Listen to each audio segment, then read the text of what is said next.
So this is a recap of all 3 seasons of shock value. Shocks ranging from $400 to over $4,000, all over the space of 2 years. And we're gonna get into which ones are worth your hard-earned money. So as you know, in shock value, we tested 16 sets of shocks and in all sorts of budget ranges where we were blindfolded. So we didn't know what shocks we were testing, and we did that so we could be completely unbiased on the feel of the shocks. So we tested everything on a 3rd gen Tacoma. It was running 33-inch tires and your basic setup, nothing crazy, mostly stock. So we wanted to really just get into what the shocks themselves are doing. The whole point was that we would know for ourselves what shocks are the best, but also that we would be able to recommend the best shocks for different customers and different needs and different budgets, because we just want to sell the best stuff. I don't want to base what I'm trying to sell to somebody on how much margin I get or which one has the nicest hats or whatever. I just want to focus on performance, and I want you to have the best performance for your dollar. So that was the whole idea behind this series, and I know some people didn't like some things about it or whatever, but we were just trying our best to find out for ourselves what shocks are the best. And I think that we got pretty close. I think we made some mistakes here and there, but we're going to talk about everything in this video, recap all of it, and get into which shocks kind of won out in the end, which ones are best value. The way we tested was we ran the truck over the same stretch of road or trail or wherever we were testing for each piece at the same speeds so that we could get an equal comparison across all the different shock brands.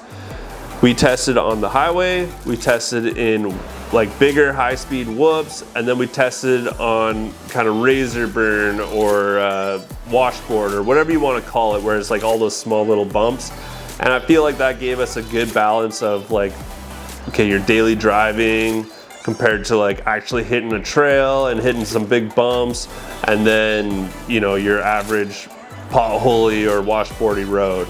Obviously, because we were blindfolded and didn't know what shocks we were testing, and these aren't long-term reviews, we can only review the performance of the suspension as we tested it. We cannot review long-term durability or anything like that. This is just focused on the performance from new. So when we were hitting the higher speed stuff on the trails, we would increase our speed at set amounts until the truck felt totally out of control. And at that point, we felt like the shock was maxed out. And it's pretty crazy, actually, the difference in speed that we could go with different shocks. Shout out to OnX Offroad for becoming the first channel sponsor. That's awesome news. We've conveniently been using OnX Offroad for quite a while now, specifically for all the shock value series. We were able to go on the app and find the public land, the private land, everywhere that we needed to go to be able to consistently not get hassled and find all the best spots to do the testing. If you use code Overland Outfitters and hit the QR code, you'll be able to get 20% off. Shout out to OnX Offroad, you guys are awesome, and let's get back to the video. We did 3 different test series, each one in a different budget. In the low budget, we tested 5 different sets of entry-level shocks, one of them even being a spacer lift, just to get a comparison, because why not? But the rest of the shocks were 2-inch diameter, no remote hose resis, they reused the OEM coils and top hats, all that stuff. Your kind of entry-level shock that a lot of people start out their off-road journey or truck modding journey with these kind of shocks before moving on to the next levels of performance and money. For the mid-budget, we ended up running shocks between $1,500 and $2,900. It's a pretty big range, but there's a lot of different options in this category.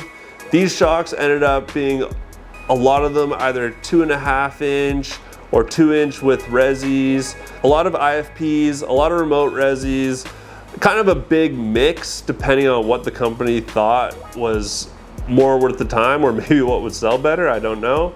But yeah, it was a big range of shocks, And that was probably the most interesting test, being in that kind of mid-budget range, because I feel like this is where most people are gonna end up before they go to like a higher tier suspension level. So in the high budget test, we had the biggest range of prices, going from $2,100 all the way up to $4,200 just for shocks. And those shocks are all fully built coilovers that don't reuse any parts from stock. They're 2.5 inch shocks with remote resis. All of them had resis except for the Icon shocks, because we couldn't get the resi version in time. The one thing to note with these shocks is we didn't test any shocks that have adjusters. The reason is because it was a blind test, we wouldn't be able to get out and adjust the shocks. So we wanted to test how they would come out of the box from Fox or King or whoever, and see what their valving is like just as a baseline. The adjusters will just allow you to adjust it firmer or softer from there. But the baseline should be pretty accurate to start with. So that's what we wanted to test. In the entry level budget, we had 33 inch tires as well as an add-a-leaf in the back. Whereas on the mid-level budget, we had the same setup, 33 inch tires, add-a-leaf in the back, but we also included JD Fabrication upper control arms.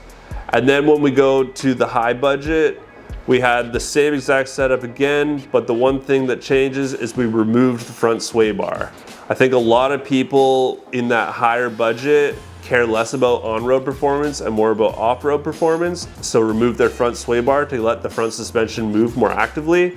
So that's what we did in our testing. For all the tests, we used the recommended coil spec for a stock weight truck. Typically, it ranged from 550 pounds to 650 pounds, or we used the OEM coils. So everything was in that range, but it was what was recommended by the manufacturer of the shocks for a stock weight truck. So we didn't really mess around with that too much. So if you want to see our overall ranking from best to worst, I'd recommend just watching the actual shock value series.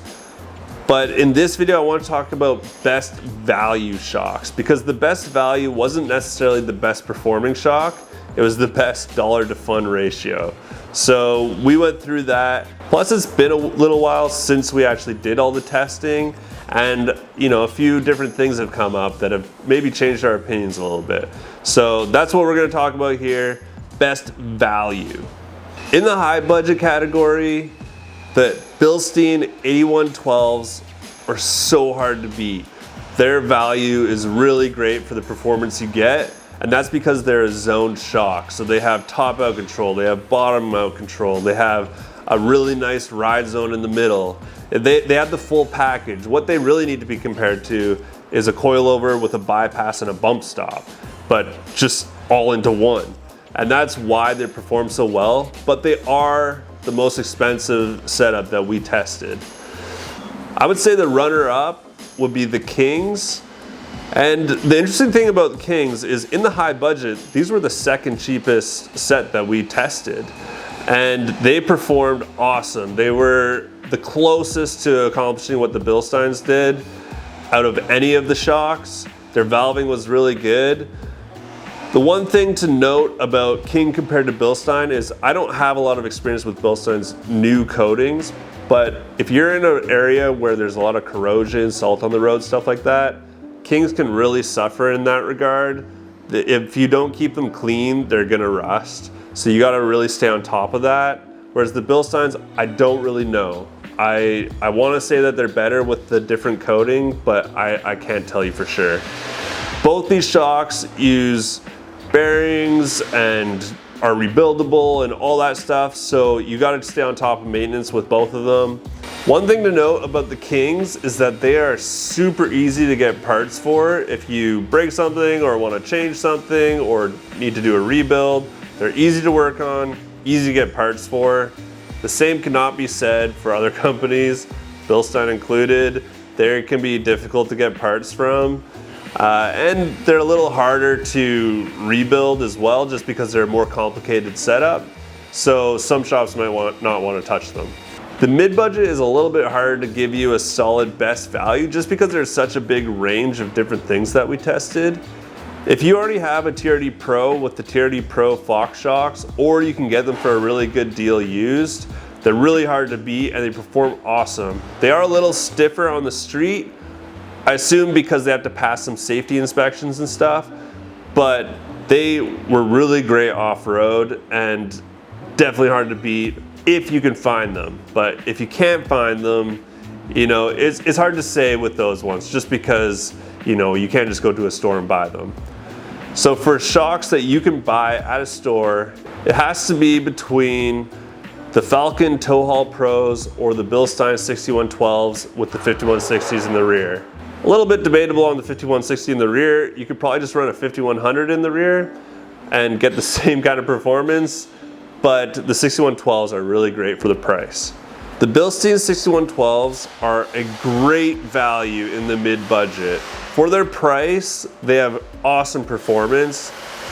They're super reliable. We sell a ton. This is probably the most popular shock that we sell in our shop, and we get very few coming back with any issues.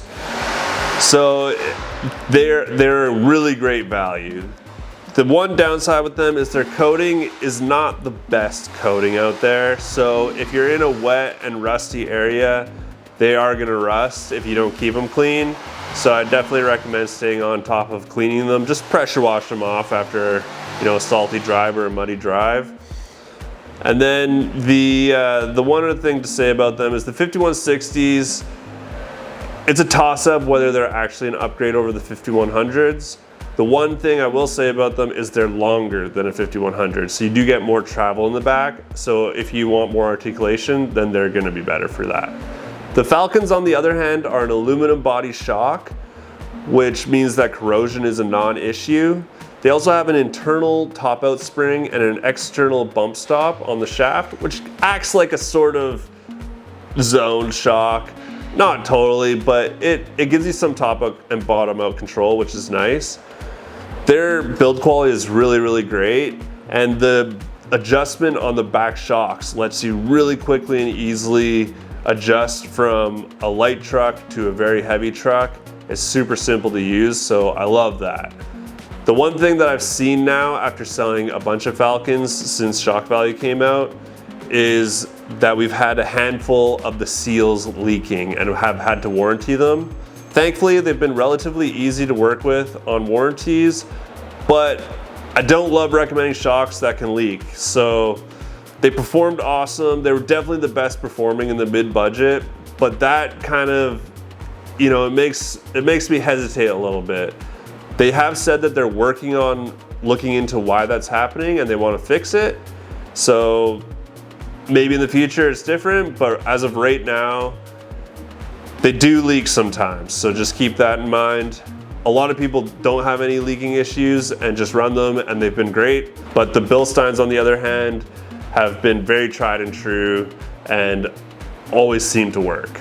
In the low budget test, the Bilstein 5100s are hands down the best value shocks that you can get. There's a reason that they are super popular, and they were even the second cheapest in our low budget test, aside from a spacer lift, which is obviously gonna be cheap. So their performance to price ratio is unbeatable.